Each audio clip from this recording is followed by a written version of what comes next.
So shiny. Are we on now? Oh, the Yes, broadcast we is are on. live. Let me fix Rise my and hair. shine. It is between two slabs time. Everybody, good evening. This is Merlin and Merworld Cards, and we've got Dan over here, the great curator. What's up, guys? We'll give a few Wait a minutes to get people in the room. Whoops. What happened? Wow. Okay. We there? Sorry, I had a crazy echo. That's what happens when I play YouTube at the same time. Crazy. I didn't know I had it on because I was watching your show and then putting in the thumbnail. So let's see who is on tonight with us. Don't mess with the hobby. That's OG. OG's alter ego. OG. We missed you last night in the Whatnot stream, brother. Jago. Oh, he wasn't there? No, I think he's on vacation. He's like in the middle of nowhere right now. Oh yeah, I got that. I saw the comments. Yeah.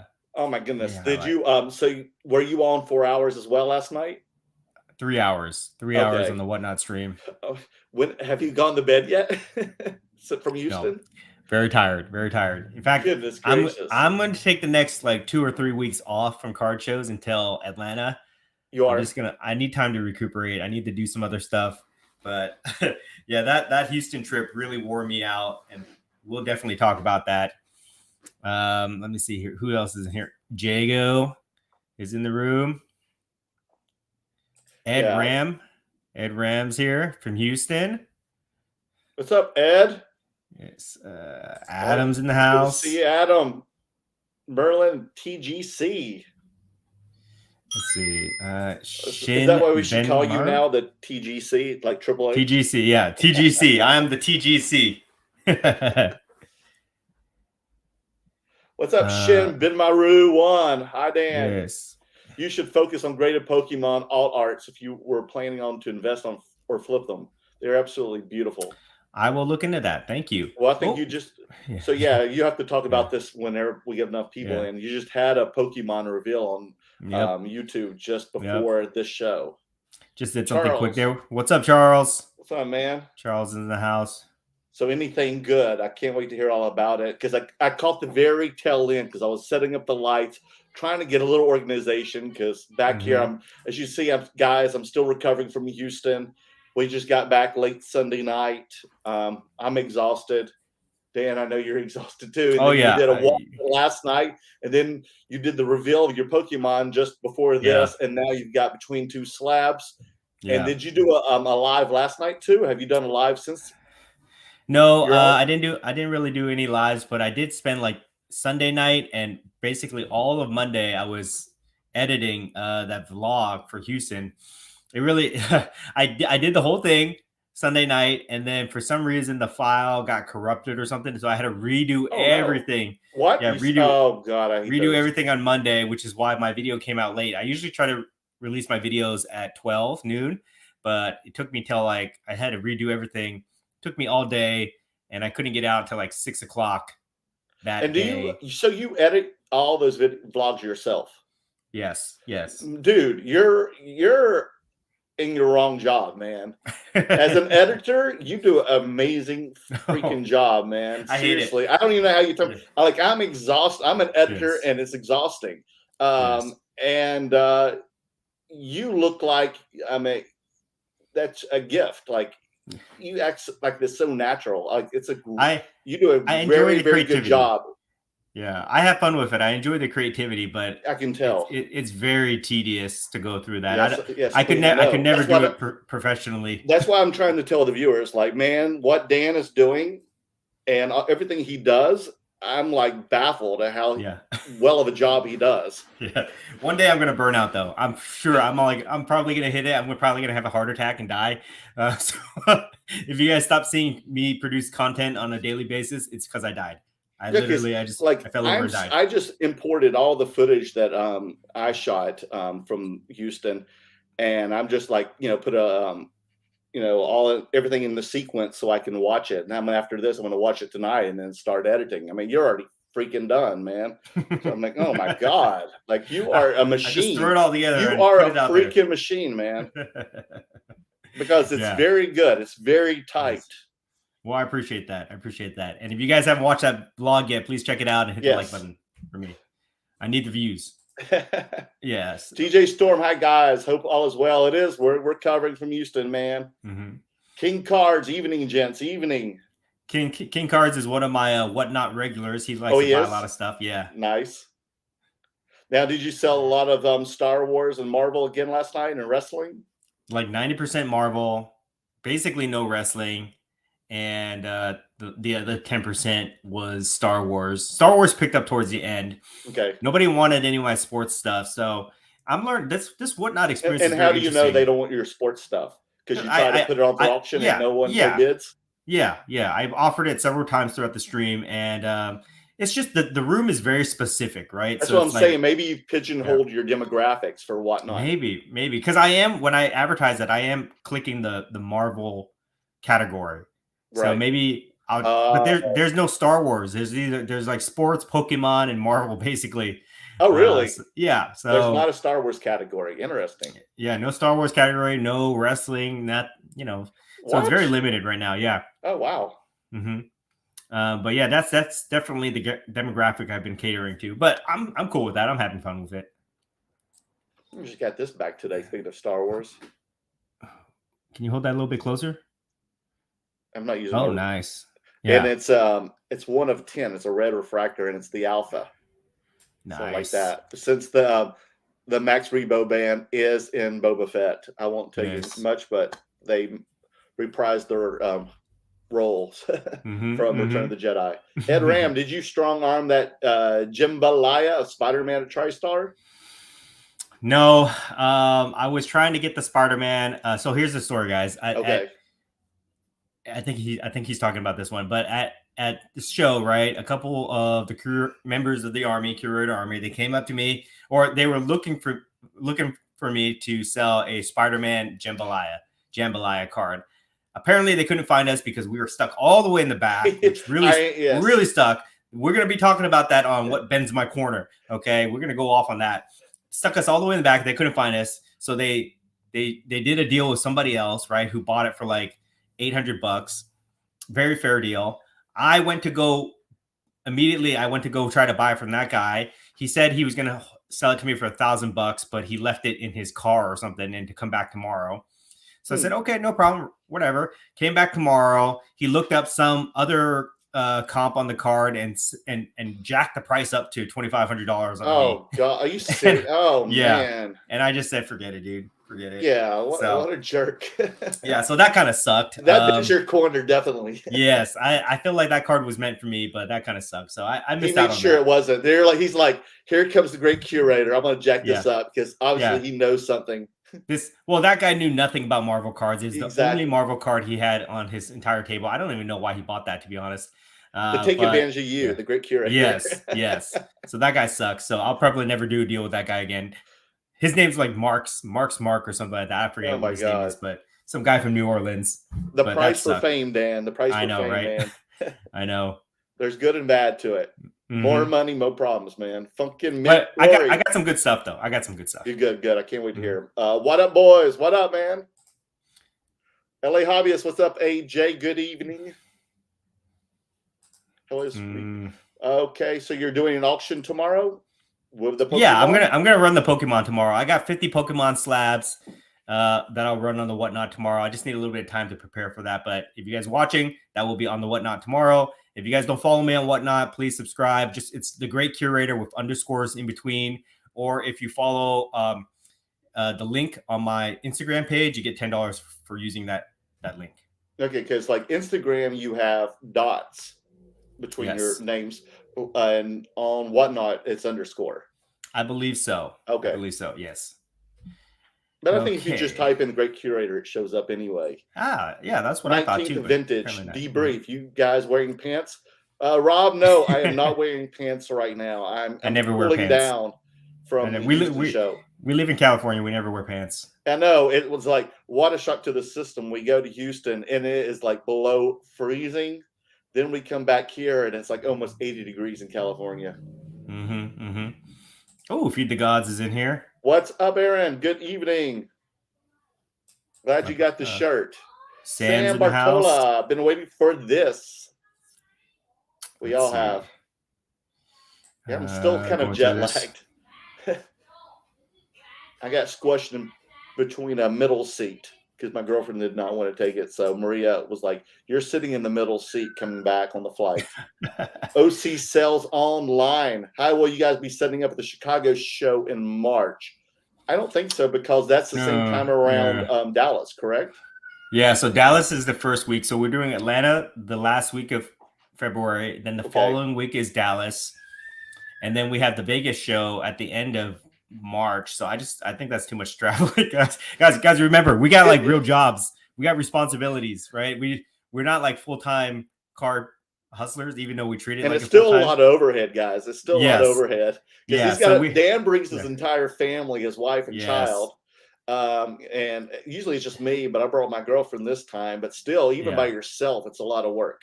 Yeah. So, we try to do it like once a month. We try to travel out of state.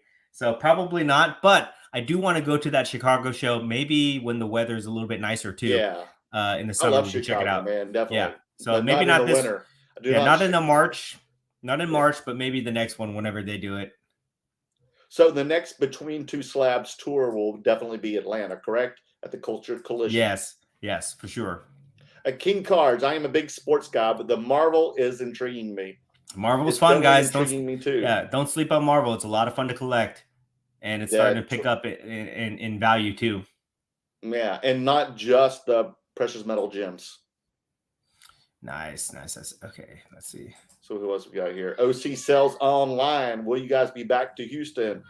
Okay, this is a perfect segue. This is a perfect segue for the debrief. Okay, I'll give my thoughts, but I want to give the floor to Merlin. I think we had very different experiences, even though we were together. I think we had very different experiences. So I will defer the floor to you, sir. Well, it was definitely a little more humbling this time. I've been on definitely a nice high from the last two shows I've been at, and that was definitely the Dallas show, which was my first out-of-state show with Dan, and then we had done the cardstock trading show here in LA, which I've been doing he and I both been doing for the past year, and it's usually kind of a mediocre show, but this time it was off the chain. So I just thought, like, I've been batting 1,000, I've been hitting a bunch of home runs, 1,000 at bat. This time I had a lot of strikeouts. I felt kind of, even though I was there with Dan, the great curator, and Sunday League investor, I had some great company and, their friends and family. I felt a little alone. I felt very empty in a void back there because I was right next to a bunch of empty tables. It was an empty space. So if you came to look for us, it kind of looked like a dead end and nothing back there. And a lot of people, like Dan said, some people were coming to look for he and I, and they couldn't find us. So they would turn around and not, because you would have to commit to go all the way to the very end where we were. And because of that, I probably had about 10 people in 2 days come to look like it in my display case, actually take the time to look at things. And I didn't sell anything for 2 days straight. So I was getting a little antsy and a little upset and worried and, like, oh my God, this was a waste of money. And then Dan helped me on Sunday when we got our tables moved to the front. And let me tell you, within those 3 hours, I had more people, more traffic in 3 hours than I had the rest of the week in Houston. And I actually sold 4 cards in that window. Thank God. And I would have stayed longer. Unfortunately, my flight was early that evening. So I had to leave. Dan? Yeah, definitely location matters. I would say in a smaller show, maybe it matters less, but like in these big convention size shows with 300 plus tables, it matters. And they put us in probably one of the worst positions you can imagine, except for maybe the poor other dude all the way in the other corner. Yeah, exactly. On the side. But like they put us, we were literally in the corner all the way towards the back, and it sucked. In those first 2 days, I sold 2 cards, very little foot traffic, but luckily for me, my cards are pretty high end. So if I sell one card, it almost makes the whole show. So I was lucky to get 2 deals done, but I really had to hustle I had to hustle to get deals done at trade night. I had to walk the floor to try to do deals with people. That's how I was getting most of my action, by just being very proactive on that side. But as far as the traffic goes, it was like probably the worst show I've been to for traffic, just because of that location. And then on the last day, me and Merlin, we were having breakfast, and we were like, the look on our faces was like, oh, this is, we're never coming back here, right? So during breakfast, we were like, you know what? Let's just screw it. Let's just move our table, whether we have to ask for permission or not, right? Let's just move our table. So we already had that mindset. So we got to the show early. We met with the promoter. We complained, right? He tried to push back on us for a little bit. He tried to say, oh, this is where we have to put it, this and that, right? And we were just like saying, no, we're not going to be here, okay? So we moved our table somewhere else, and just immediately, as we were setting up, people were walking by, coming up to us. So it made a world of difference. And then I ended up I closed more deals that day than I did the last two days total, right? Within that short period of time. I also had to leave early. I stayed there till about 2:30, I think, before I had to leave. Stayed about another 30 minutes after I did.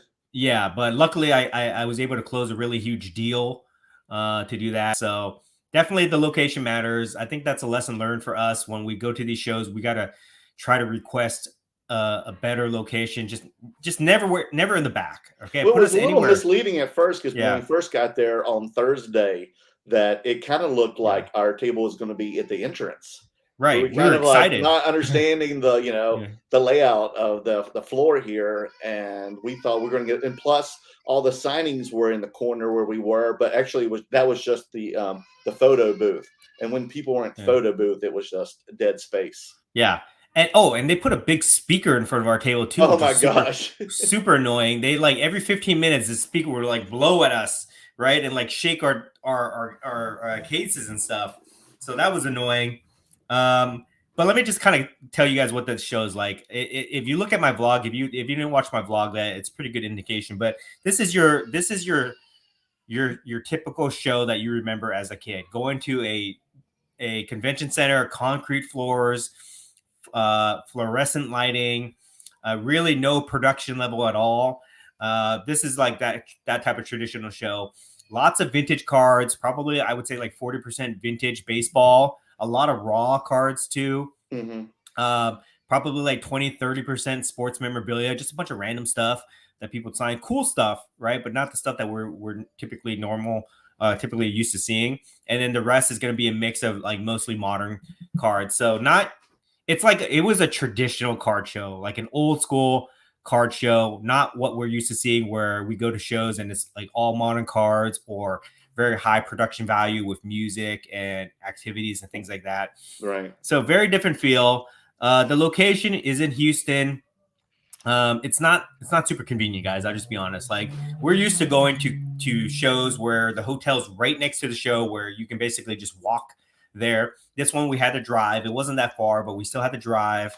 The hotel was not big enough to hold everybody who attended the show, so they had like multiple hotels, which made it difficult for after the show. When we tried to organize trade nights, they were just like there's like 20 people at each hotel that were going to these trade nights, and it wasn't very fun. It's not nothing like Dallas or anything like that. So that's how the show was. I mean, although I had a great show in terms of how much I sold, the cards that I got some really crazy deals done. Right. But the overall experience was very difficult for me. So I probably would not go back to the Houston show. I think Dallas is the only Texas show worth going to, in my opinion. What do you think, Merman?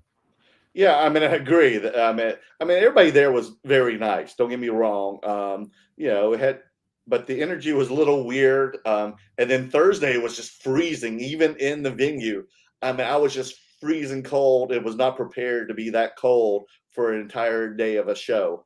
And then the guy was like, listen, if you put your money down, deposit now, I can get you the table of your choice. And I'm like, well, dude, I can't even afford that right now. Yeah.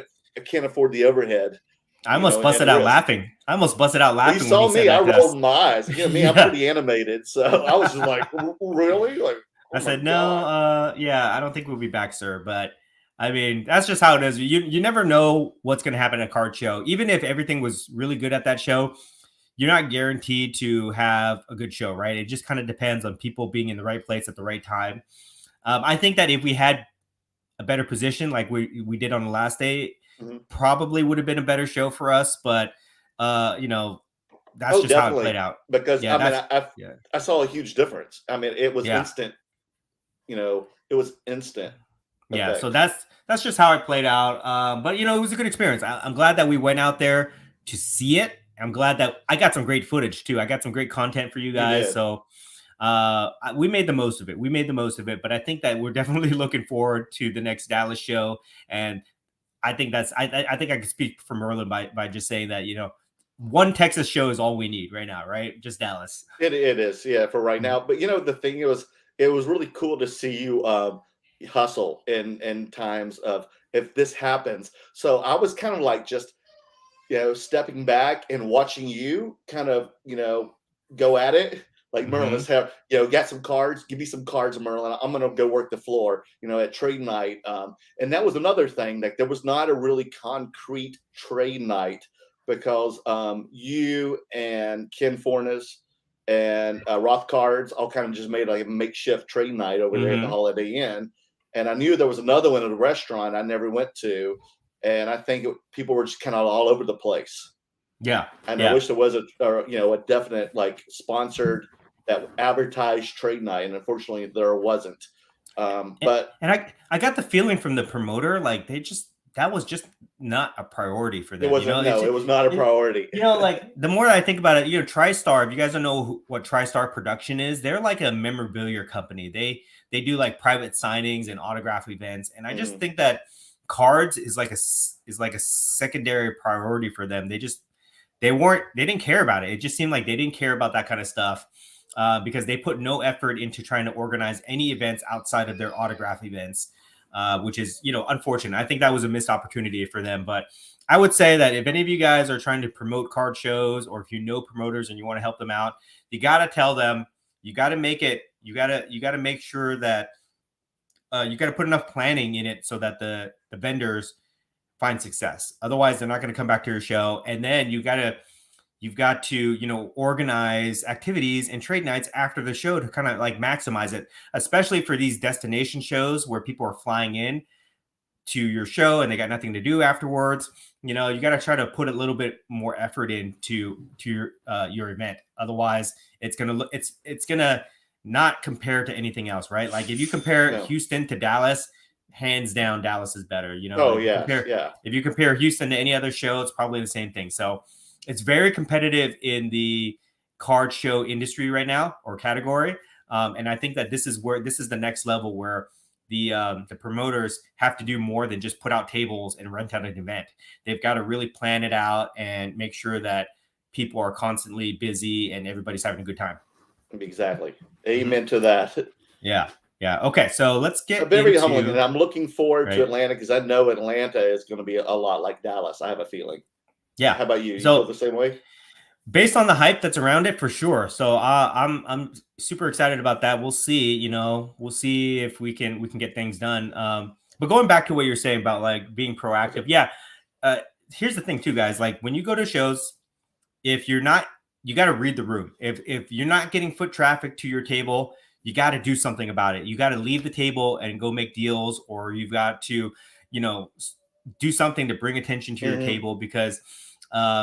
It doesn't take much to have a really poor experience, and it only takes a little bit of effort to make it a really good experience. That's what I would say. So that was a great learning experience. I wish I could have documented that. I think I did a little bit, but you didn't? Not, yeah, I think I did in my vlog, but not that much until you just pointed it out. Because to me, it's like almost like second nature.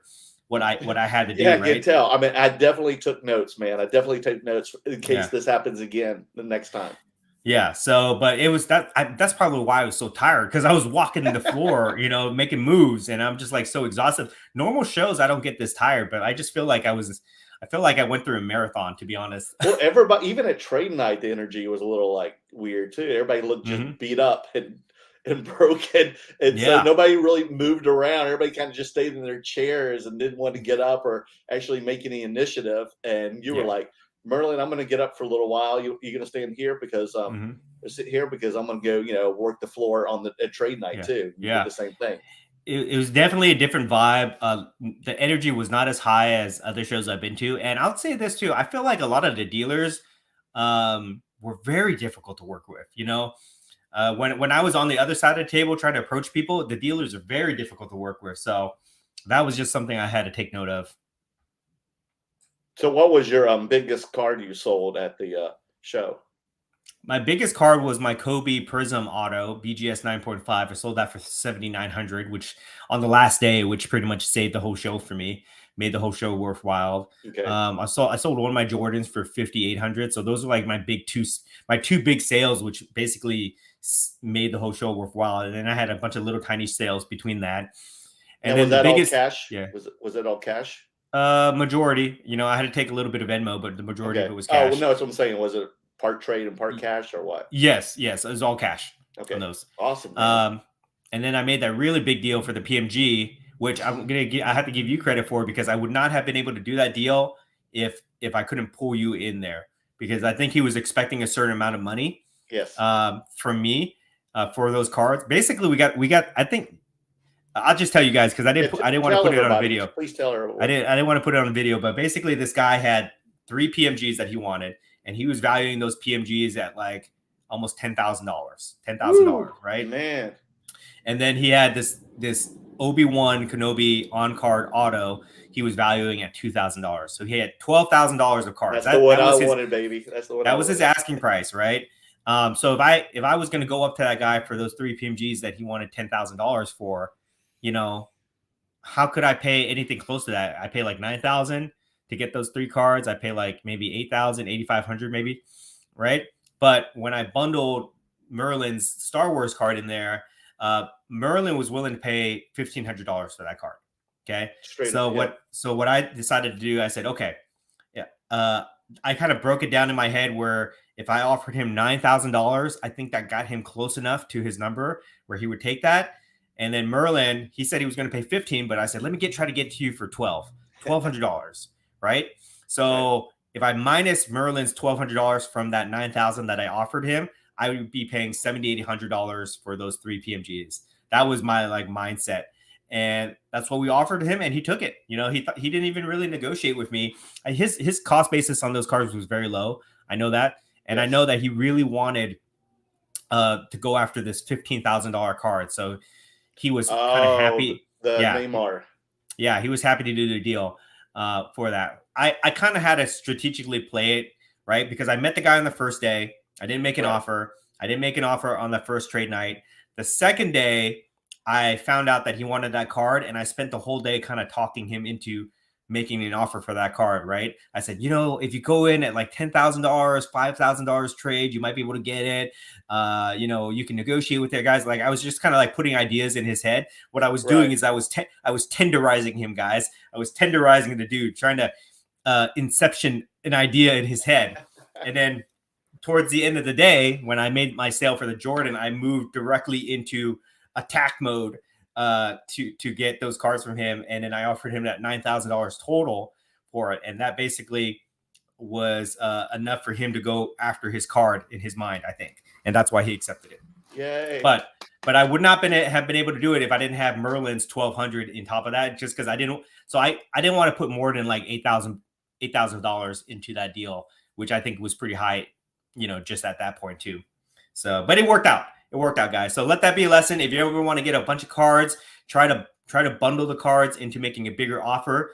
The cost basis per card is going to be less, but the overall number that the seller gets is higher. So it makes him feel better. Yeah, that was so cool, man. Yeah, thank you so much, because that definitely is my companion to my Hayden Christensen Darth Vader autograph card too. Same, the same series. So I think that card is valuable. I think that that guy really. I think he undervalued. Well, he probably had the right value at $2,000, right? But for you to get it at $1,200, I think that was a steal. It was. Thank you. And it's already a PSA 9. It's already graded too. Yes. Right. So that just stuff like that, guys. Like, you got to be proactive. If the deals don't come to you, you've got to go and make something happen. Otherwise, you're going to have a really bad experience. So I think we were able to salvage the show from that perspective, getting those two things. Okay, so let's try to get some of these. I see a lot of questions coming up in the chat room. Yes, let's try to get to some of these things here. Let's do it. Who else? OC sells online. Feed the gods. Hey Dan, I sent you a picture of a gold 10 CGC card slab. It's their equivalent of the BGS Black Label versus their gold 10. So you'll need to have the same mindset sending to CGC like BGS. Okay, well I appreciate that, Aaron. I'll keep that in mind. I don't know if I'll be submitting any more Pokemon cards to them. This was just kind of like a trial experiment, but we'll see. We'll see. Yeah, how come you haven't been investing in Pokemon as of lately? Well, you know, Pokemon's a different category, and it's a whole different learning curve. I like Pokemon because I think the artwork on the cards is very interesting. It's cute, it's funny, but it's a whole different category, and I'm so focused on Marvel and the other things that I do that I just don't want to put the effort into Pokemon. I feel like I'm spreading myself too thin. Right. If it wasn't Marvel, if Marvel was not in the picture, it probably would be Pokemon, but I think Marvel's a better play for me. Gotcha.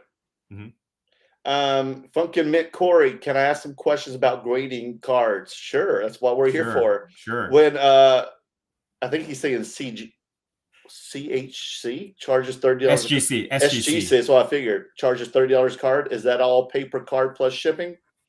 That is correct. Yeah. And then they also have different days too. You can also get a 10-day. And it only costs $40 a card now for a 10-day turnaround. But they'll tell you at the very end, after you list your cards, so you submit them, and then you go through the payment process, they'll ask you, like, they'll show you the price. Once you start listing the cards, you'll start seeing it on the right side of how much your total is at the time. So you can get an idea how much your total of all your cards are of your inventory. And then you can choose, what day service you want through SGC. And they're actually faster than they say. I mean, if it's like 40, 50, you're getting them back in like 20. I mean, I could be wrong after this, but right now their 40 to 50 day process is taking about 20 to 30 business days. They're going pretty quick on them. Yeah, I gotta give SGC a lot of credit, guys. I think that they are definitely making moves to be on the same level as like BGS. They're still way below PSA, but I think they're making moves to be almost equal to BGS right now, just because the amount of cards that they're putting out there, the more people see and get used to that black SGC case, the more people are going to be comfortable buying and transacting with those cards, especially at the price point and the turnaround times that they're doing right now. So don't be surprised if you start seeing a lot of cards, SGC cards out there, and if you're making plays on those things, guys. I think they're definitely gaining a lot of market share. Yeah, and selling of the cards at shows has gotten definitely a lot easier. How about for you?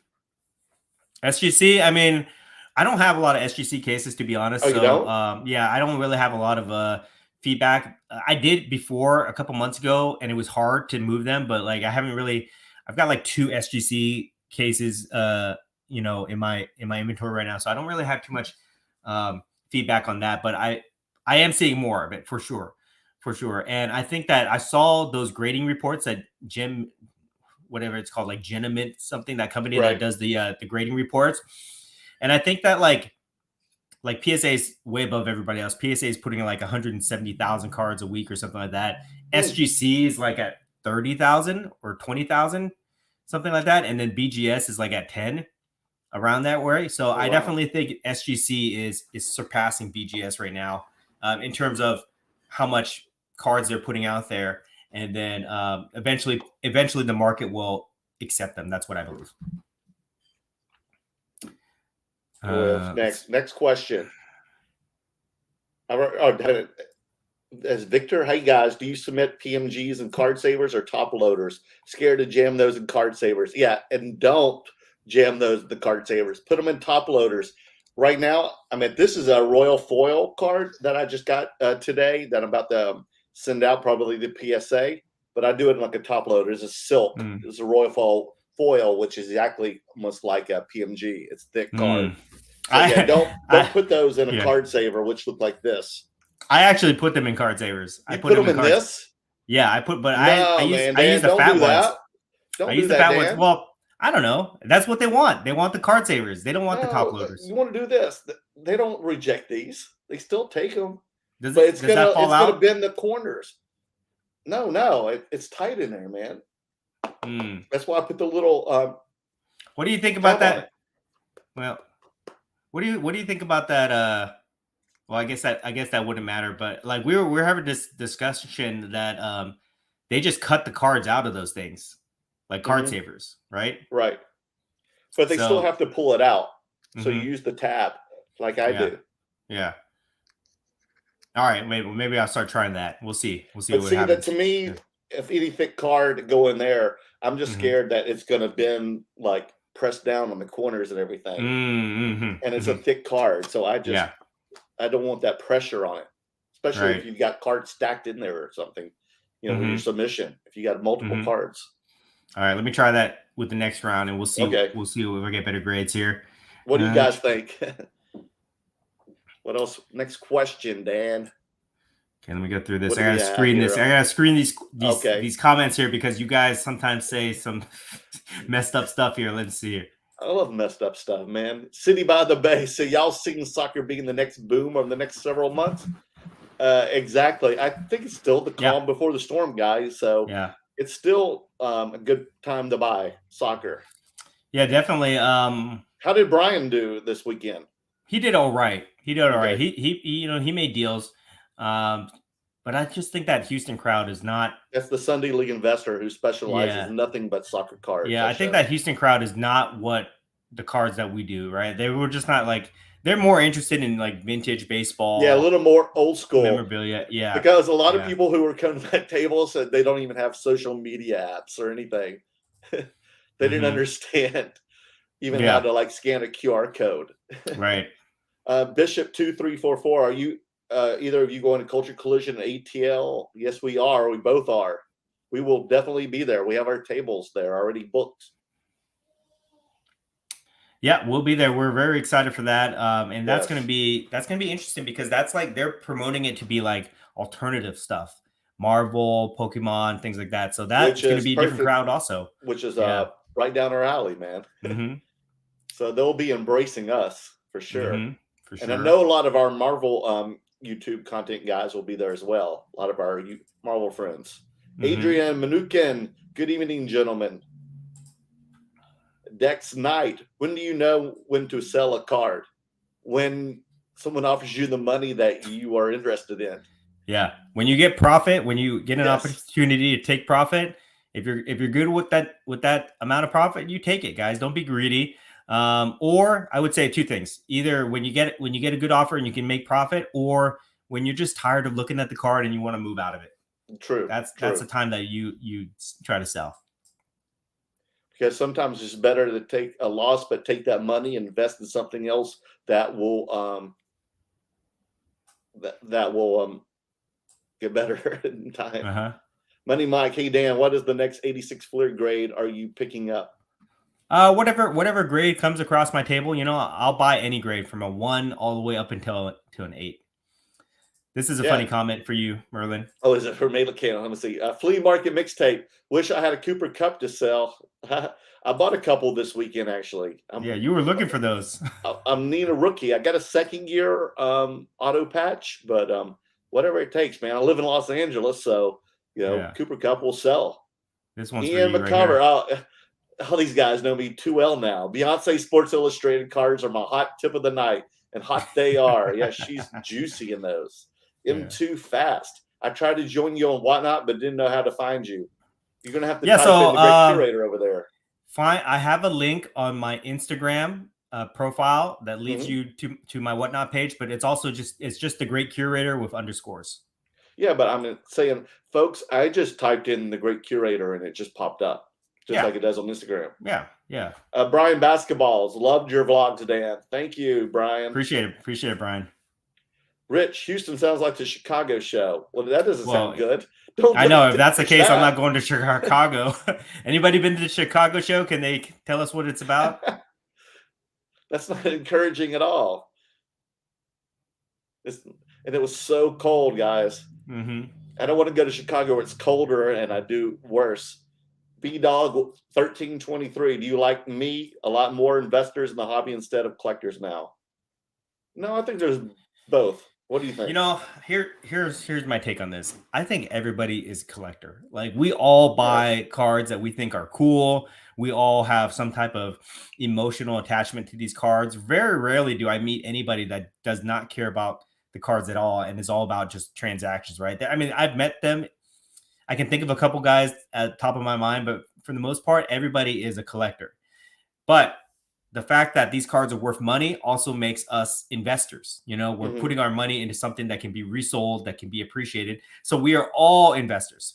So not all investors are collectors, but basically all collectors are investors. That's my take on it. Because I'm definitely investing in things that I enjoy, that I love collecting anyway.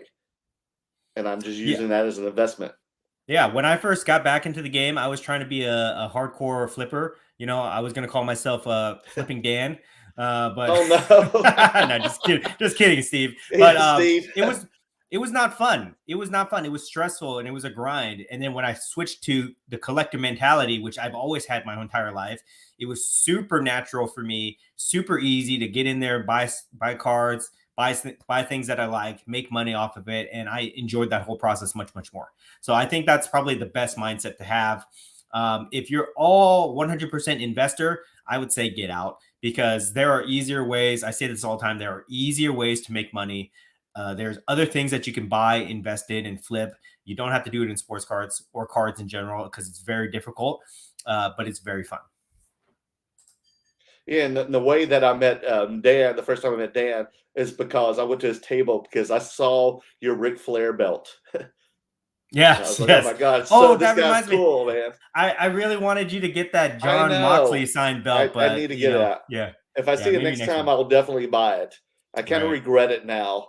I was flying on back on the plane on Sunday night and thinking about it. And like, Dan, it's like, dude, Merlin, why didn't you buy the John Moxley AEW championship belt that was autographed? And I was like, dude, I should have. It was only $200. I know. And I told, if I buy that belt, that I'm going to take my shirt off and just my jeans, and I'm going to carry that belt around the venue and play Wild Thing on loud and have that on YouTube.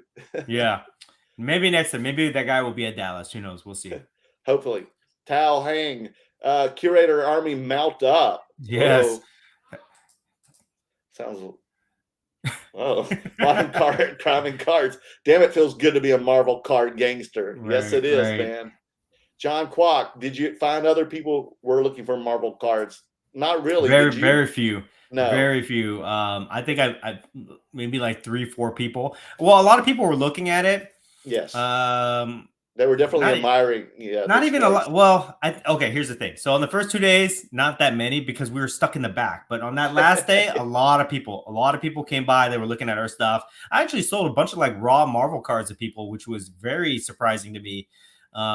But yeah, so I think it had to do with the location. I mean, who knows? Maybe if we were in that front part for all 3 days, Merlin, it would have been completely different. We would be like, yeah, we're going to go to Houston every time now, right? I think it could have been, because like I said, I had a lot of, some other YouTube guys that Dakota of Sports Card Anonymous, he was looking for me all day. Then he found me till the end of the day. Yeah. And a lot of people couldn't find us who watch our show. Mm-hmm. But I definitely think it. I don't know if they would have bought all of Marvel, because when I finally went up to the front on Sunday, I sold my PSA 1 Wayne Gretzky rookie card of my O-Pee-Chee. I sold an Alexa Bliss rookie autograph. And now, I'm surprised you sold that. You sold that Wayne Gretzky, because it had 2 holes in it. Yes. Hey, it was a beautiful, because everybody knows, believe me, it was a Wayne Gretzky O-Pee-Chee 1979 PSA 1. And the reason it was 1, because someone had 2-hole punched the card, the one and put in their binder, but you can tell, and you pointed this out, that they never did put it in their binder, because the holes were very sharp and weren't worn down. But if you looked at if you compared this with any other PSA 1 card, this looked very beautiful, because the other PSA 1s looked like the dog chewed it up and spit it out with a bunch of vomit. and this one was very clean. The corners were clean. The edges were clean, and that's it. And I had, I sold it for a good deal. Right. Sam. Sam, have you ever seen the upper deck jambalayas? How come they keep calling it jambalayas? Is it jambalaya? I thought. So let's make this distinction here. So there's jambalayas with a JAM, right? That's the traditional. Right. That's the traditional card with the circle card. Okay. And then there's also these ones that are female specific, female superhero, supervillain specific, called jambalayas, where they're not a circle. Instead, they're like a straight edge gem. So I think that's what he's talking about. And yes, I've seen those. Those are pretty cool. What year is this? I don't know, 2017. Okay. They're like newer recent cards. Okay. Yeah. So they're not that old, but they're I think they're only specific to like the female characters. So is he saying these are getting popular? Sam is? I don't know, but I think he's just asking it if we've seen them. And yes, I have seen them, and I think they're pretty cool. Hey, what's up, Brian? Do you guys do Beckett Raw review at the card shows? I don't, really. but I don't have anything against it. I don't do it myself. Maybe like in a situation where I really needed to get an opinion, I would, but I don't do that stuff. But let's talk about this real quick here. Okay. At these shows, I keep seeing these pop-up grading companies all over. And it's either they're a pop-up grading company or they're a pop-up raw card review company. What are your thoughts on that? Well, yay and nay. I mean, we had a bunch of people that came to our table who did, I think it was the Dallas Grading Company or something that does the raw reviews, and they put it in a slab, like, a little plastic semi-rigid sleeve like this. Yes. And then they put the grade they would, guesstimate it on. And it's up to you. I don't know how much they charge. How much do they charge? Do you know? I think those guys that came up to our table, they had $18 a card. $18 a card? Yes. Well, that's not bad. I just hope they're right. Yeah. Hopefully, they don't, pre-grade it and they say you're going to get a 9.5 or 10 on it, and then you send it to PSA, you get like a 5. Well, see, that's the distinction that I think we need to talk about here, because,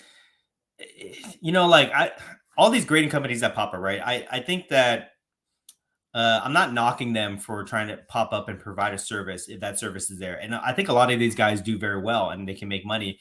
But people have to understand that there's basically like 2 reasons that you would put a card into a slab. Number 1 is to protect it. And number 2 is to authenticate it and add premium value for that card. And a lot of these companies, the issue that I have with them is that I think that they are marketing themselves as when you put your cards into their slabs, you get the premium value for it, the same way you would get SGC, BGS, or PSA. But these companies, they just popped up. They're very new, and they have not put in the time, the marketing to build that type of equity in their company where their brands carry that premium value. They're basically just, they're grading it, and there's certain distinctions that some of these companies have, like HGA. They're very unique and they have nice labels. Those hippie ones that you got back recently, those are pretty cool. There's companies that have very special characteristics. Like this company, I forget what they're called, but they would actually laser engrave the number, the serial number onto the slab itself to prevent counterfeits and things like that. So I think things like that are very innovative. But we have to understand that if you want your card in a slab, like a vanity slab, to protect the card, preserve the card, and to give you an indication of what the grade is, you go with these alternative companies. But if you want a card to have a premium value on top of that based off of the grade, you got to go with the traditional companies like PSA, BGS, and SGC. Right. But they're not the same. They're totally 2 different things. Yeah, I agree. And Dan was talking about these cards. I just got this back from HGA, Hybrid Grading Approach. And I've had a lot of issues with them lately. I guess they were really backed up. They were in and over their heads. Plus, what probably slowed them down was doing the custom design labels. So I had a lot of 10-day services with them that took almost 50 days to get back. And then I had some 60 days, which I sent in at the end of August, beginning of September, and I just got back. That took over 100 days to get back, which I was very annoyed about. But I received these cards today. This was part of my 10-day, and I actually love these labels. So, but that's one good thing. See these labels? Yeah, they look cool. Beautiful. Those look cool. And I think companies like that serve a great purpose and fill in a niche where they can give you like a vanity slab, right? Yeah. But it's not equal to like those other companies in terms of the premium value associated with that. No, they've done a really good job with the the non-sports stuff, definitely in the Marvel. But the sports, it's tough to move those cards, even though the grades are on point. Believe it or not, I sold a lot of HGA cards in Dallas to other dealers because the dealers, a lot of them said they would crack the slabs and send them to PSA, and they were getting either the same grade or better at PSA. Mm-hmm.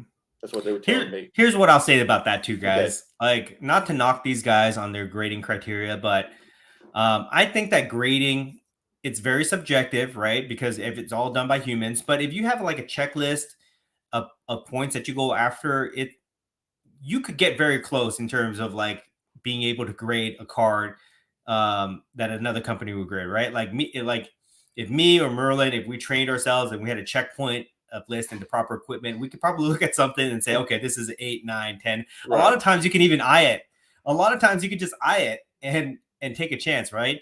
Mm-hmm. So the quality of grading, I think, is very even across the board. Pretty much, unless you're blind, you're going to be able to grade a card that's going to be within that same grading range. It's just all the other stuff that you have to consider when you're using these grading companies. And the biggest thing right now is premium value that is on top of whatever label that you put onto it. And I think secondary to that is authentication of the card. Those are probably the two most important things, and protection of the card. Those are the most important things that you have to consider when you're trying to do these other grading companies. But don't think that just because this one company charges $50 and another company charges $40 that you're going to go with the cheaper option and get the same premium value. It just, I don't see that happening. No. Yeah. Okay. With that, do you want to go on your what bends my corner rant about? I just kind of did. It's just been taking forever. The customer service, they didn't have any transparency, which really irked me because all they needed to do was message me or have someone call me and let me know, like, listen, we're a little behind. We're actually about 40 to 50 days behind schedule of the service that you purchased. We want to let you know, here's something we could do. We'll give you 10% of your next order, do something. I didn't get any of that. They said just too bad. They said on my 10-day services that I purchased, which was, $50 a card, that they were in the wrong, that they made a mistake. It shouldn't have taken me 40 to 50 days to get back. But that's all they did. They just said, sorry. They didn't offer me anything. And then, if you go to a restaurant and you don't get your food or your food comes late, the manager brings you bread and apologizes. The manager comes up, not the waiter. And then they're like, hey, can we give you an appetizer, or we'll take, we'll comp the meal, or we'll give you a free meal. We'll buy you a free drink, just something to show that we care. They didn't. They just said, too bad, and we don't owe you anything. We do not have to give you anything. We don't give you a discount. We're not gonna, give you 10% off at your next stay at Marriott. Whatever. Nothing. And that kind of irked me. That really bent my corner because all the even PSA has done something. Has brought me the bread at the table. You know what I mean? Mm-hmm. And PSA of all people could tell me to go piss off. Because they have so much business, but they've actually, brought the bread to the table. Mm-hmm. SGC's brought bread to the table. BGS, a lot of other companies, even the Revolution card grading. I tried them for a little while, and they went way behind, and they gave me a discount on my next orders. But HGA just told me, like, well, just too bad. And I'm like, listen, I have probably spent tens of $1,000s on grading with you guys. I've been a spokesperson for you all. I've been a big cheerleader, and this is how you treat me. Like, I don't want to use you again. Yeah. You know, maybe somewhere down the road, but right now I do not want to use you all. This business is still very heavily based on the reputation. Even if you're a company, a big company or small company, you have to have a good reputation, and you have to take care of your customers and make sure your products meet the standards that you set for yourself. So I was very surprised that they wouldn't offer you anything based off of that. They basically told you to go pound sand, which is not cool, which is why we're talking about them on the show right now. But like just to use them in comparison to like PSA, for example, right? PSA put out that statement about Mark's cards and what they intend to do to fix it, which I think they were probably listening to us when I made that suggestion, because they said they're going to grade all the cards in their possession free of charge. They're going to get all those cards back to the original owners, basically make the owners whole. And then whatever dispute they have, it's going to be between them and Mark's cards, right? And that's how you conduct business. If you're a company, whether you're big or small, you got to put yourself in a position where you can absorb a loss or do whatever you can, because the goodwill is what stays with that company. And now look at you, you're one of their biggest supporters, and now you're saying that you're reconsidering using their services now and going somewhere else. That's huge to me. No, yeah. I mean, I even had to have them send cards back to me raw, and they wouldn't reimburse me for those cards. And they did send them back to me in time, but they charge you the grading fee? They did. Oh my God. Charged me the grading fee for the raw cards. Yeah. They were raw. They didn't even they had just been received for the past since September. Hadn't even been graded yet. No, that's not cool. That's not cool. So they were still in the same semi-rigid sleeves that I had sent them with the little tabs on them and everything. So the cards took too long to get graded. You requested them back because you needed it, and they charge you the grading fee even though they didn't grade it. Correct. Because there were a lot of like Chloe Kim cards and Shaun White cards. Unbelievable. Yeah. I bet they're probably like cash flow. They're having cash flow issues. No, exactly. Probably, right? I guarantee that's what's happening. Yeah. Somebody told us at that show, somebody who's one of these other grading companies, I guess they're in the know or they're in the industry or category or whatever. They were saying that they were speculating that HGA was spending too much of their money up front, ramping up their operations, and they got to a point where they had to downsize their workforce, and that's what's causing this backup. So I don't know if that's true or not, but that would kind of explain a lot of things. I did get a separate email from one of the customer service representatives, and they told me that they felt really bad for me and they're sorry, but they're not allowed to say or do anything for me because of upper management, and they would get in a lot of trouble if they told me or did anything for me. Wow. That's not a good sign. That's not a good sign when your customer service is basically telling you to read between the lines. Send me a separate personal email. Yes. Maybe we can get them on that. We got a whistleblower. We do a whistleblower. I don't want to give any names away, but that's just what they told me. Right. But that didn't sound good at all. Yeah. But I think that this could be something that we're going to see this year, guys. A lot of these companies that ramped up and got really big in 2021, they started in 2020, ramped up their operations for 2021. I think we're going to see other companies start to feel a lot of stress in 2022, just like we've been seeing with these subgroup submitters and these grading companies and things like that. So, these pop-up businesses that came up the last year or so, they're really going to be tested this year under the stress of, growing pains and all that stuff. So it should be interesting to see. Yeah, I don't even know what's going on with CSG either. And their cards I feel like they're even harder to sell. They're harder to sell than the HGA cards. And they already have like a reputation with Pokemon and comic books and everything, don't they? But their slabs do not move well at all. People don't like seeing that different stuff, like that's why I keep telling people, like, if you put a card in an alternative slab, it's going to be harder to sell, and it's not going to command the same premium, because we are creatures of habit. We're used to seeing red and white labels, gold labels, the silver labels, the black labels. We're used to seeing that stuff. So when we see like a green label or like these multicolored labels and things like that, we just think it's a novelty, and we're not willing to pay up for the novelty. until these companies really establish themselves, or they put a lot of money into marketing and educating the community and things like that, those cards are going to be novelties. But I will say that SGC slabs have been moving better and better almost every single week. They are definitely increasing in their respect to the, card market. Right. Okay, let's move on to Steven here. Let's do it. Looks like the correction is here for Marvel cards. Thought? I don't think it's a correction. I think that the what do you mean, like plateaued or what? Yeah, I think that's what you're saying. I think that the auctions that we've been seeing lately have been shill bid. And this is a big concern that I have because I'm heavily invested in the Marvel market. I'm a big advocate for it. So when I see these auctions going for like these crazy auction prices going for like raw cards on eBay, it really concerns me because I just think like, I don't know. I think it hurts the credibility of the Marvel category. When I see people post cards online for like ridiculously high prices, that's concerning. So we'll have to see what happens. I don't think these are corrections. I think those auctions that we've seen in the last couple of weeks are shill bid. The auctions that we've been seeing for like Golden and these other marketplaces, those are real, guys. It's harder to shill bid on those other platforms because they hold you accountable.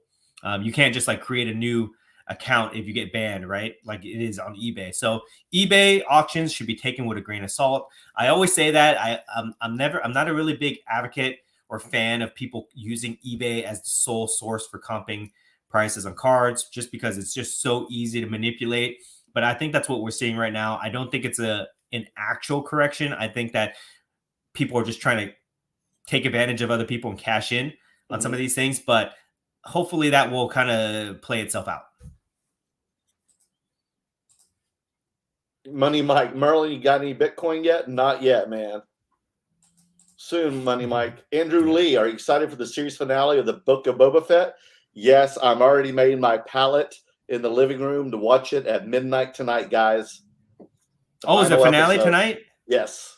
I mean, not tonight, but on Wednesday. But if you stay up till midnight, you get to watch it. So guys, I can't wait till tomorrow. So I have to watch it. That last episode was so good with Baby Yoda coming back and then what's the other guy? Cad Bane. Yes. What's his name again?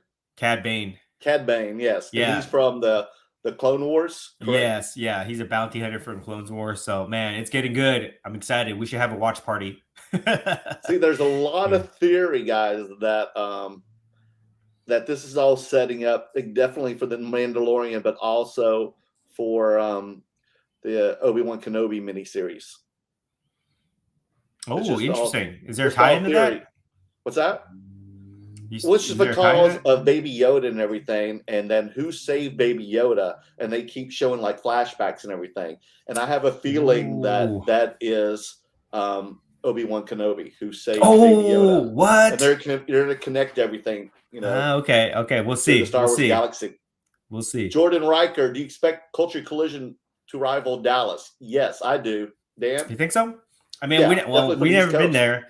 We've never been there, so we'll see. The only difference is they're going to have a basketball court in the middle. And so I asked Dan, please do not get our table next to the basketball court.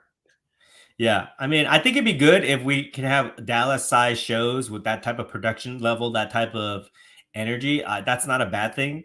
So I hope so. I hope Culture Collision is a huge success and we have a great time there. Money Mike, how much money are you guys betting on the Super Bowl? Nothing. Yeah, I'm not much of a gambler. Money on football. Every time I bet money on football, when I go to Vegas or Tahoe or something, I totally lose. It's like the worst. So I don't want to bet on teams I like. Yeah, I'm not.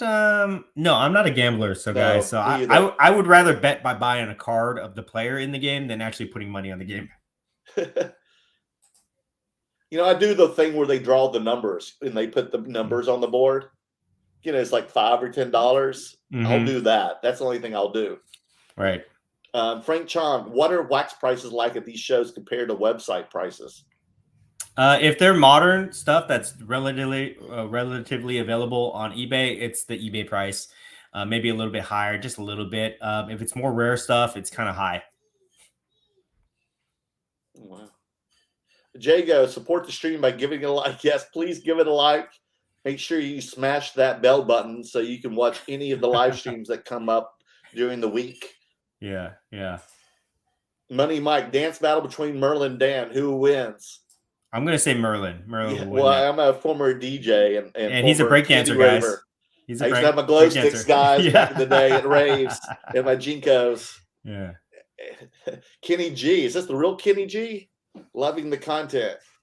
I didn't know he was a Minnesota fan. Appreciate it. Money Mike, Dan, how much is that Kobe jambalaya worth? This one? It's whatever I value it at, okay? Because there's only 5 of these guys that are graded. So like $500? A little bit more than that. Okay.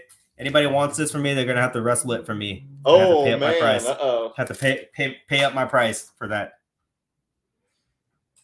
Oh wow! Money Mike Merlin, how much is your whole collection worth? I have no clue. Probably as much as Dan's. Mm-hmm. Okay, I have a lot of stuff here. Now I know your shirt collection is getting bigger and bigger and bigger lately. I feel like you've been not in terms of size, but in terms of value, yes, I have been. Too, but I've been investing a lot. Yeah, I've been making moves here and there. Just trying to keep it on the DL. We'll see what happens. I'm trying to get to that next level for sure. You're definitely almost there, man. Yeah. You had a cool trade too with Roth cards as well. Oh yeah, I picked up that Jordan autograph. Show everybody right here. Boom! Check that out, guys. That's beautiful. Now, I traded I traded my Jordan PSA 6 that I picked up 2 Dallas shows ago. I picked that card up for $4,100, and it's been fluctuating between like 44, 45 down to like 39, 38. Okay. So it's been going down. I haven't been able to move it yet. So I decided to move it into this where I got $350 cash back plus this card. Oh, wow. Okay. So I got a little bit of my cash back out of that Jordan. And, I can buy those Jordans anytime, at any show, anytime I can buy those Jordans. But I've never seen one of these before. There's variations of this. Is that why you want to trade for it? Yes, because these cards, these like, I don't know, whoever designs these upper deck autograph cards, they should win an award because I think it's super cool. I think it's beautiful. And then it's handwritten, numbered out of 45. Yes, on card auto, numbered out of 45, black and white, beautiful design. It's collegiate jersey, which a lot of people look down on, but I think it's cool. It's Jordan anyway. Nobody cares. It's Jordan. Autograph 10 on this. And there's variations of this card that you'll see where he's dribbling the ball, but not many where he's actually dunking the ball, which I think is makes it look more exciting.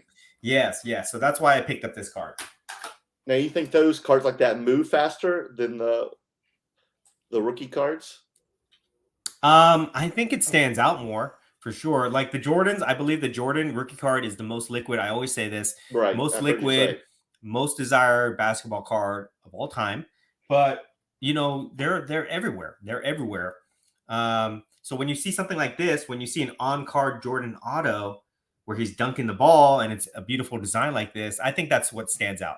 So this card will require a special buyer for it for sure who can appreciate this card, but it should be able to command a good price. And it's not gonna transact as much as the rookie, and it's not gonna be subject to comps.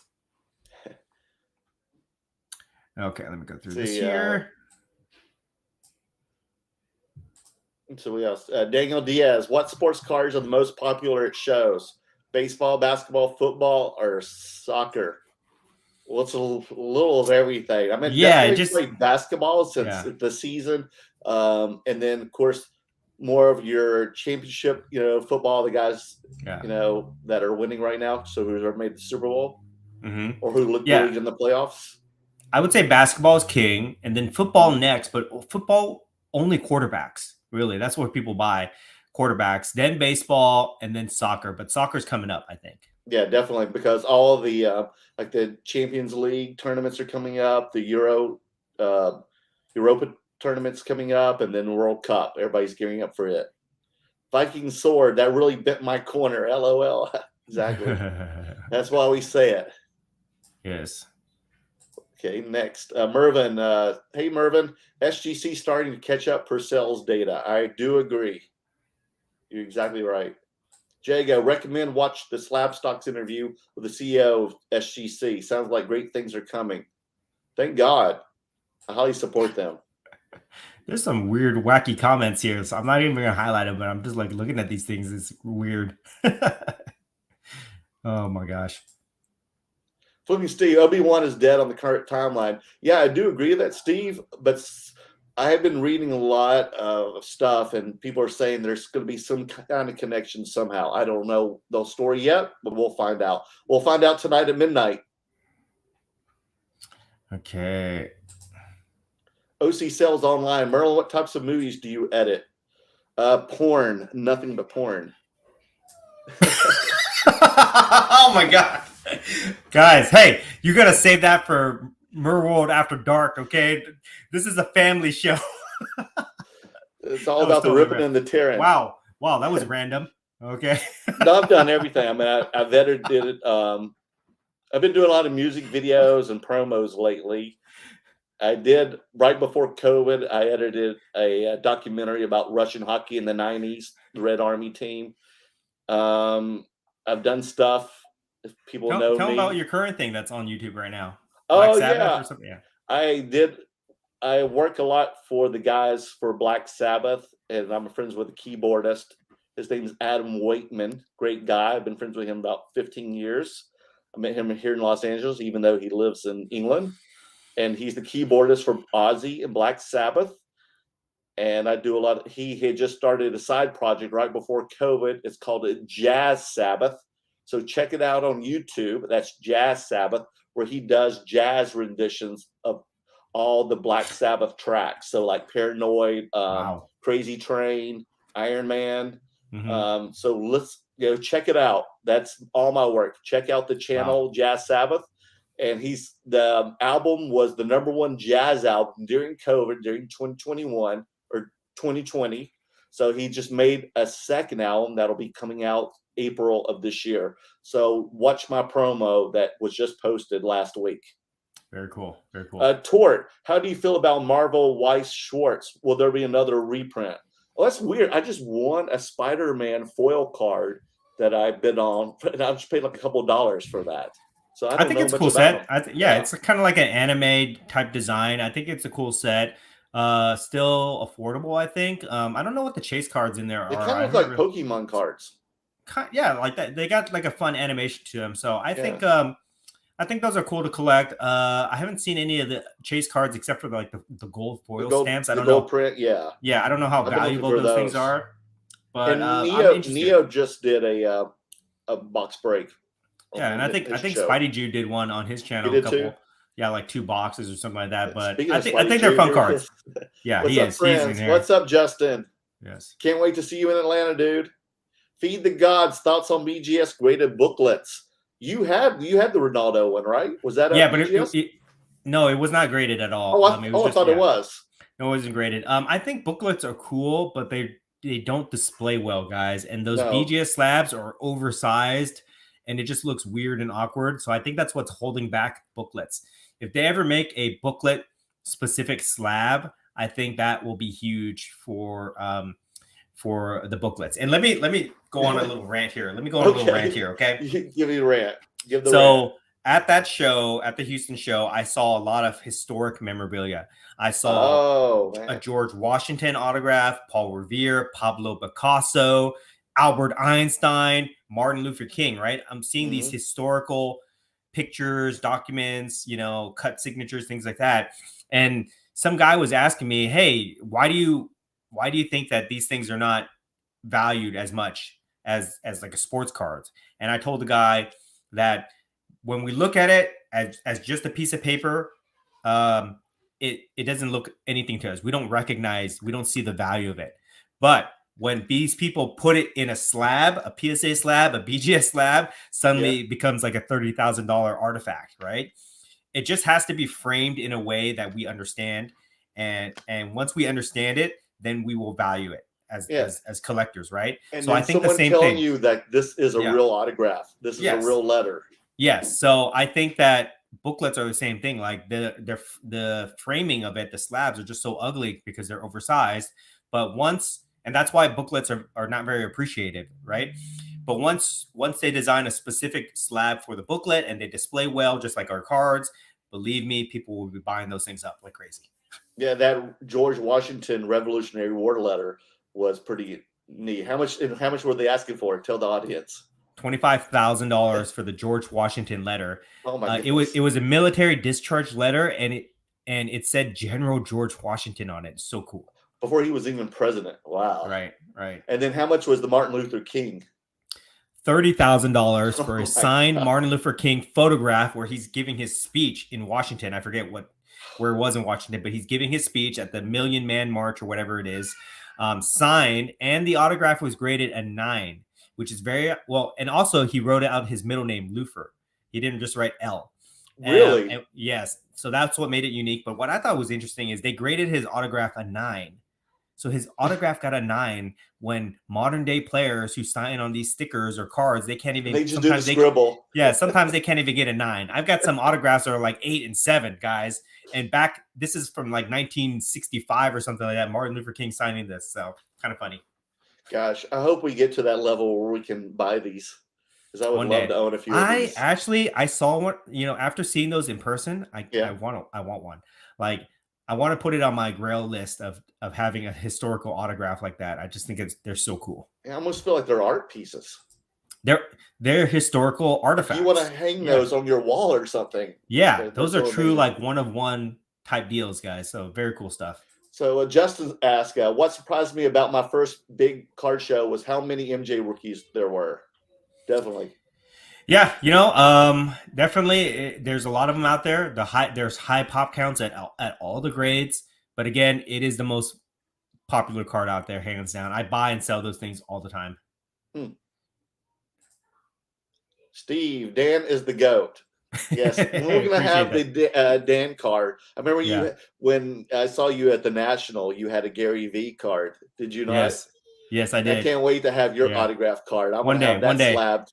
Maybe I'm waiting for I'll customize it from HGA. I'm waiting for Tops Alan Ginter set. I'm waiting for them to contact me and put me there in the next insert, or maybe I'll sign a deal with Leaf. I'll sign a deal with Leaf and start signing this. Okay? I just got this back. I just got this Denise Richards guy back from HGA today as well. It's one of one. Yep, one of one. Keeping it real. It's gonna be a Dan, the great curator. What bids my corner card. We need to make some merch because some of our catchphrases here, I think, are gold. We need some. Yeah, right. We got to copyright it all, man. Yeah. We got to hurry up and do it before someone else does. Hey, Glorious P, Yogayo cards, right? Is that Yogayo or Yu-Gi-Oh? I never can get it right. Come on, your girlfriend's Asian. Your girlfriend's Asian. You should be able to pronounce it. She's not Japanese, though. She doesn't know what to say. How do you say it, Dan? Yu-Gi-Oh. Yu-Gi-Oh. Yes. What about Yu-Gi-Oh cards? Do you invest in those? No, but I know that people are buying those up right now. So I don't know anything about it. It wasn't part of my childhood, so that's why I'm not into it. But I have seen some of them, and they are pretty cool looking cards. Aaron, shout to Merlin. He sent me that Jazz Sabbath. It's really legit, no joke. Yep, it really is a real. Yes, I get paid for that. Mervyn Flores, any plans on purchasing comic books soon? The only comic book that I'm targeting is Hulk 181. Once I get that, I'm out. Why Hulk 181? That's Wolverine's first appearance. Oh, yes. So yes. I don't know, 1979, 73. I'm not sure. Oh wow, I didn't know he was such a modern. Yeah, I have 2 comic books that I'm going after this year. It's going to be X-Men Giant Size X-Men #1. High grade, like a 9.2, 9.4, or the Hulk 181, also a high grade. I think I'm trying to line some things up. If I make a couple more sales and get out of these cards, I'm going to put that money into one of these comic books. So, but I got to find it. Yeah, I want to invest in the Moon Knight one. I want to get a 9.8 because I feel like they're still very reasonable before the show comes out at the end of April.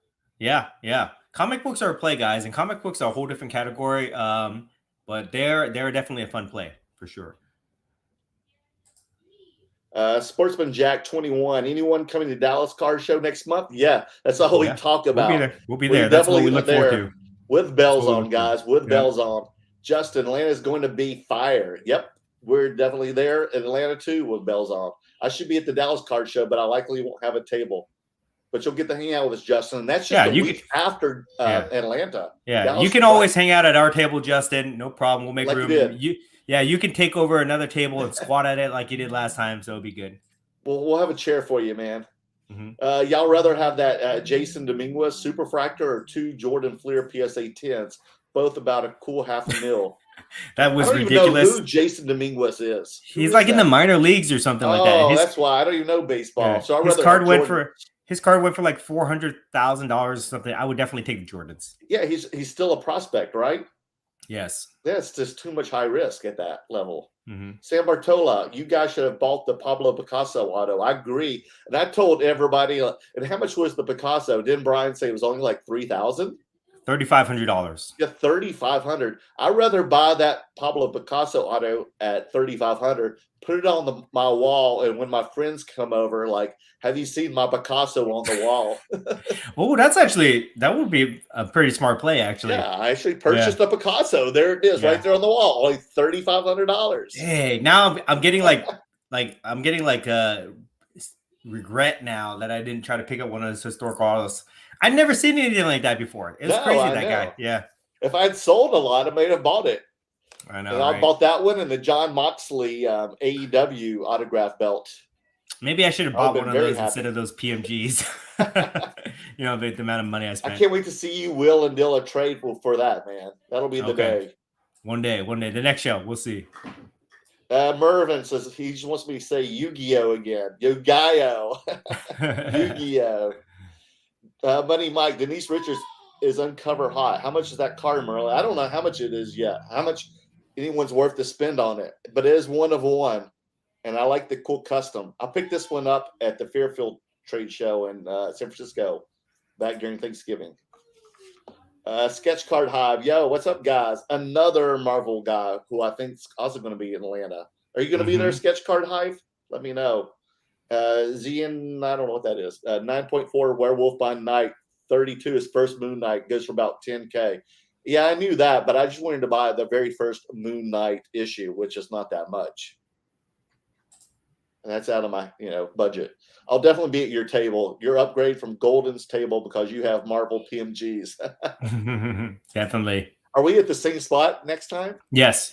Oh, awesome. In Dallas. Yeah, by the men's room. By the men's room is a sneaky play at any card show, guys. If you want foot traffic, you got to be right next to the men's room. Yeah, we're right next to that, the bathroom, and the Dallas Card Grading Company. Inglorious P, what is y'all's biggest suggestion to get to where you all are, as in traveling the country for shows? You got to make a lot of sales. You got to make a lot of sales, and you've got to just force yourself to do it, I would say, because it can be intimidating, it can be scary, and it can be cost prohibitive to go out of state to a show. And the objection that I always get, because I always try to bring my friends from SoCal to go with me, like Merlin and some of the other guys I travel with. Merlin's like the only guy that said yes. Merlin and Sunday League Investor are the only guys that have actually said yes, right?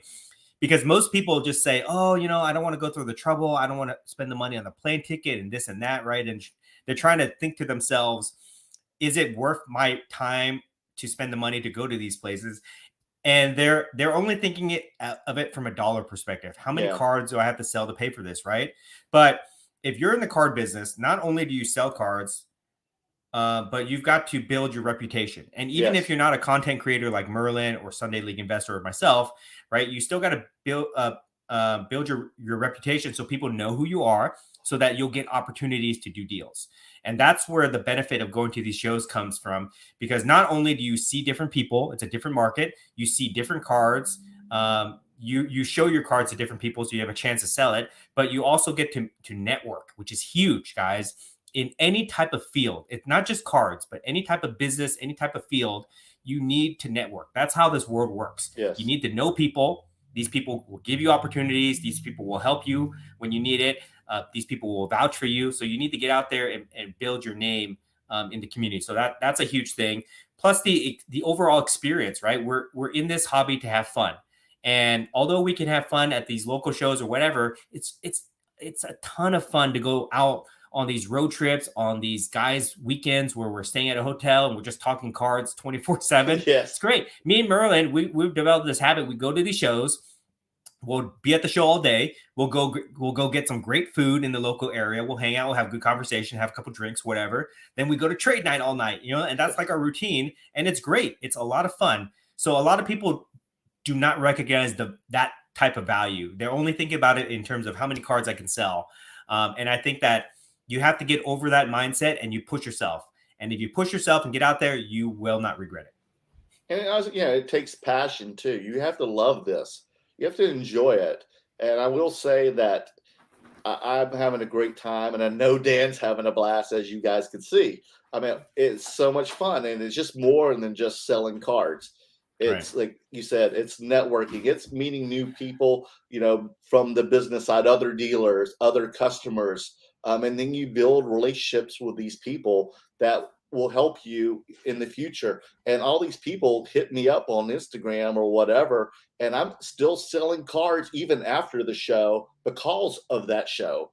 And they know that I'm not some, so hopefully I'm not they don't think I'm some shady person. And same for you, Dan. Hopefully they don't think you're shady.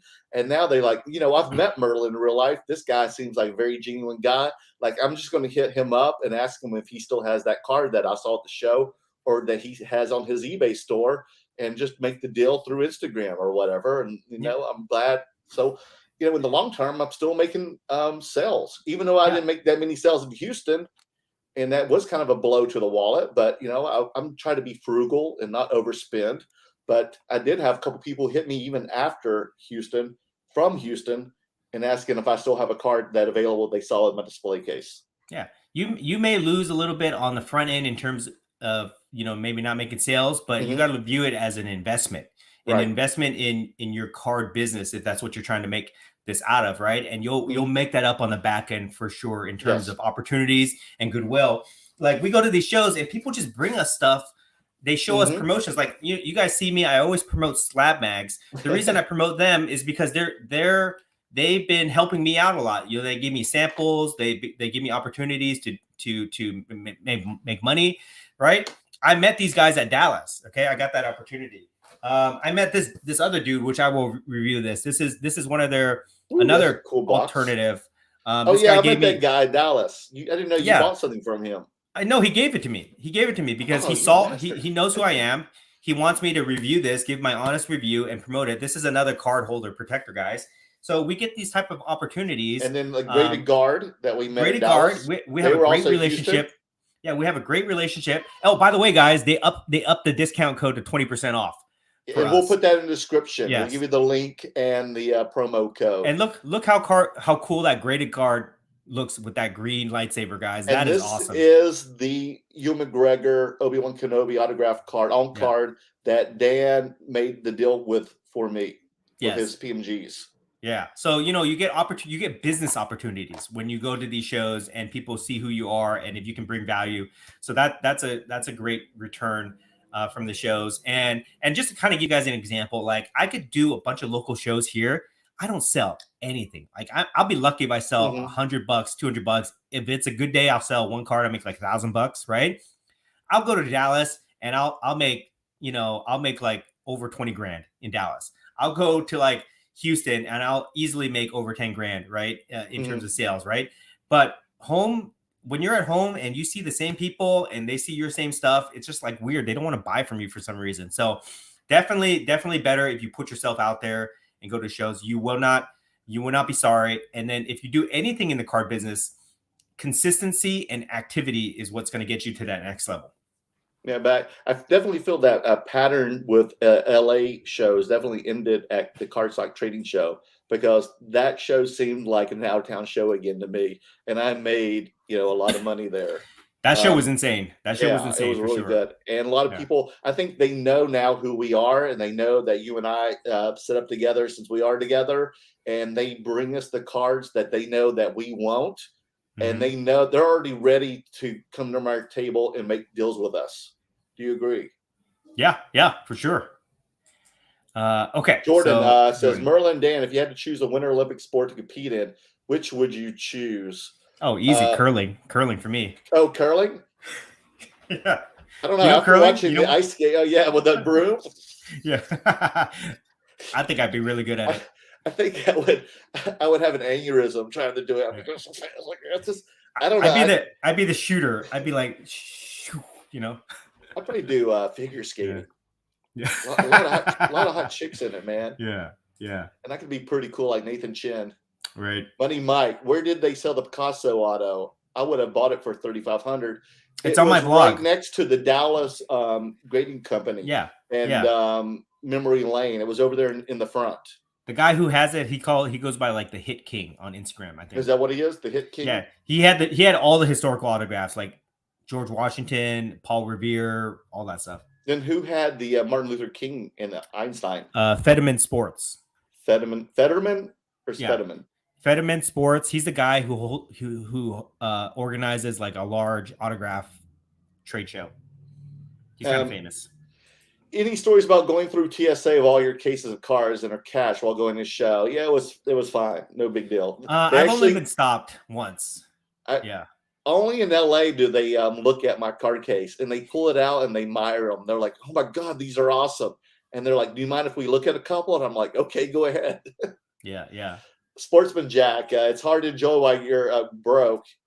True. he's talking about like trading cards and stuff like that. That's what that's part of the game, guys. You got to buy, sell, trade, go through different inventory as you're building your PC and things like that. That's just part of the hustle and part of the game. And really, to be able to travel to different shows as consistently as me and Merlin does it, do it. Sorry, tongue tied. Okay. Me and Merlin do it. You have to love the process. You got to love the process of traveling, talking to people, buy, sell, trade, negotiate, all that stuff. That's what, for me, I don't know about you, Merlin, but for me, that's where all the enjoyment comes. Like the cards, they come and go. I get a card, I enjoy it for a while, then I let it go to somebody else who can enjoy it. And that's what I love doing. No, I enjoy doing too. And I love to see like the weird, oddball, unique stuff that people are bringing to me. I love when people come to my table and they just admire my display case. I mean, there's nothing, I get a natural high from that. I don't know if you, Dan, or not, but even though if I don't make sales and people just look at my table and go, "Oh my God, you got the coolest stuff at the entire show." I mean, I love that feeling. Do you? Let's be real, guys. We as collectors, right? Because we're all collectors at heart. We love to show off. We love to show off our collection to other people, even if they don't buy it. So that's another great benefit of doing a card shows, because basically you just show off your collection, and if people can appreciate it, that's a great feeling of validation that we get. I mean, do you know how many people take photos of my table? Let me tell you guys, if I made $1 at Houston show for like every time someone takes a photo at these shows, I'd be a millionaire, guys. I'm gonna put out a tip jar for Merlin. If you take a picture, if you take a picture of Merlin's cards, you got to put $1 in there. Come on, help the poor guy out. Yeah, poor Merle. Brian says, just sprinkle a little tenderizer on it. Exactly. He's making a reference to to one of my other. Yeah, you were saying that all the time this weekend, man. When I want to work a deal with somebody, I got to tenderize them a little bit. I got to beat them down a little bit to get that good price. He's like, "Merlin, you want me to help you make a deal? I'll go over there and tenderize it for him." Like this guy. Hey, it worked. It worked. Punching. It worked for sure. Yeah, he did. He did tenderize a lot of people this weekend.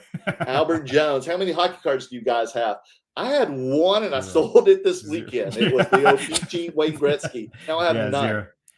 Hockey's not big in our area. I know some people love it, but I mean, just for us, it's not a big thing. Even though I love going to see the Kings play, and hockey live is a lot more fun than watching on TV, for sure. I just don't collect as much. I don't know much about it. There's just so many things to collect. Jago, the great Tenderoni.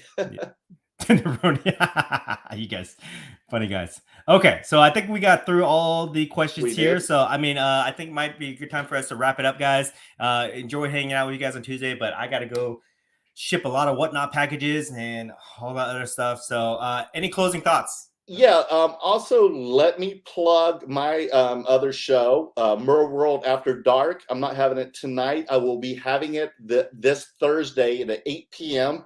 And my guest for Mer World After Dark this Thursday will be Dakota of Sports Cards Anonymous. and there'll be a very special Super Bowl Sunday edition because all he knows, Dakota knows, is football. So we're going to talk football on Thursday. So check out my YouTube channel at Merworld Cards. See it up above.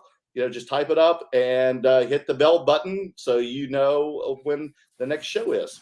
Make sure you check that out, guys, because they get weird on that show. They talk about a lot of weird stuff, so it's very entertaining. So check it out, and then check me out on Whatnot, guys. I know you guys follow me on Instagram, on the YouTube, but check out the Whatnot.